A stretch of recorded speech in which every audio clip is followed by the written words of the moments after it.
It's Monday. In today's show, we're going to talk about process over outcome. Welcome to the Rise to Thrive show. I am your host, James Borman, and if you are coming through, please do let me know down below. How was your weekend? Hope it was good. Hope it was fantastic. We had a brilliant family, fun-filled weekend, doing lots of walks mainly because we can't do anything else. So today I want to talk mainly about the importance of the process rather than consistently worrying about the outcome.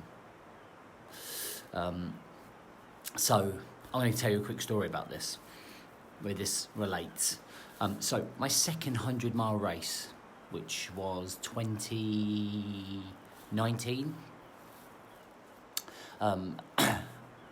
my first race went really well. Hello. My first race went really well. We did it in 25 hours and 50 minutes. Okay, let me just talk, you nutter. And it was a great race. It went really well. And I only actually had 3 months to train. So I was like, I took a year off and then I come back and did the second 100-miler. And it was a disaster. In terms of the outcome, it was a disaster because I had set myself to achieve the outcome to be a 100-mile race in 24 hours. I was like, I can knock that hour and 50 minutes off with the experience that I've had with the 7-month training camp building up to it. I ended up doing it in like 28 and a half hours, which wasn't brilliant, okay? And it wasn't about that outcome. And the reason that the outcome, I wasn't like, oh my God, it's shit, God, you know, woe is me, is because the 7 months leading up to race day, through the process, allowed me to really raise my standards in terms of the way that I was training, the way that I was eating, my performance in my business, my role as a dad and partner. Everything went up here to the next level, 2 or 3 levels, because through the process I was able to create and form an identity, character, principles, value, determination. I was able to learn, grow, and repeat that process. Now that allowed me, strength, endurance, mentally, emotionally, and physically. And it was never about the outcome.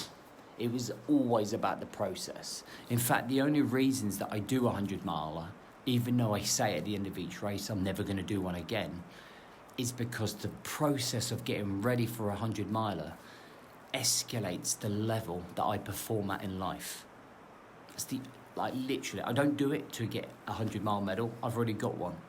I do it because it really gets me to another level in my state of mind, physically, emotionally, and all of those things are super important. Now, when I see fucking blokes turning around and saying to me, oh my God, I've only lost 1 pound, or fucking hell, I gained 2 pounds, and they are driving their journey based on whether they've lost a fucking pound or 2 pounds, and they're being so consumed in that bullshit that they forget the importance of the process. Now, if you are trying to lose weight, it's not necessarily about the result. The results are a byproduct of your process. Okay? The results are a byproduct of your process. So if you lose 2 fucking stone in 8 weeks, winner. That's a byproduct of you changing habits, changing routines, changing structure, changing your life, and how strong you follow that process, how much you embrace that process, will be determined on how you continue that journey once that 8 weeks program is finished, for example. This is why so many people end up going to do these transformational fucking programs for 8 weeks, for 6 weeks, look incredible, and then 2 months later, they're straight back to where they started. Because they haven't followed the process. They've just been purely focused on the outcome. Can't wait to get that before and after picture. Then what? The process should be creating these fundamental habits, routines and structures that are in place for life. We're training for life. We're not training for quick fixes. So we have to be able to change the state that we think. Everything is a process, so we change the pattern of thoughts, so we change the automatic way that we think and act and do. And when we do that, we allow permanent change. We allow long-term change rather than short, quick-fired hits. And that is what I want you to have in order to succeed. The process far outweighs the outcome. Because the outcome is just one tiny byproduct. Throughout your life, you're going to hit lots of outcomes. But it's about chasing. Get away. Look at these two psychos. Morning. Well, it's something out of fucking Scream, wasn't it?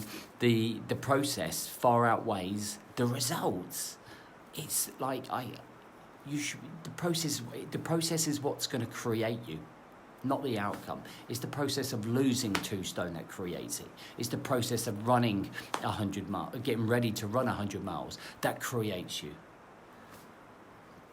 So remember that. And part of the process is fucking failing, is not doing it right, is going in the wrong direction. And all of those things are part and parcel what will end up creating you. So embrace them. Don't fight them, don't force them, they are part of the process. So stop beating yourself up, okay? I could then lead on to how it makes you feel sorry for yourself all the time or your victim mentality. Process is forever. So stop fucking feeling self-pity and victim mentality when the process doesn't always go your way. Bounce back, let's go, keep it going. It's about constantly never-ending 1% process a day. 1%, 1%, 1%, big win. 1%, 1%, 1%, big win. Make sense? I hope so.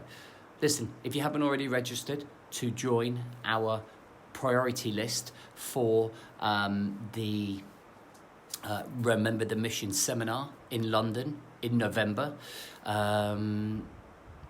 it's important that you do, because all tickets and information about it will end up being delivered via email first, and places will be given on email first. So we're hoping to have that huge seminar at the end of the year to really fucking finish the year on a strong high. After a difficult period of time, we're going to lift the roof off in London and then get out in London. All right, guys, listen, have a great Monday. Start the week strong. Keep it strong here, and enjoy the process.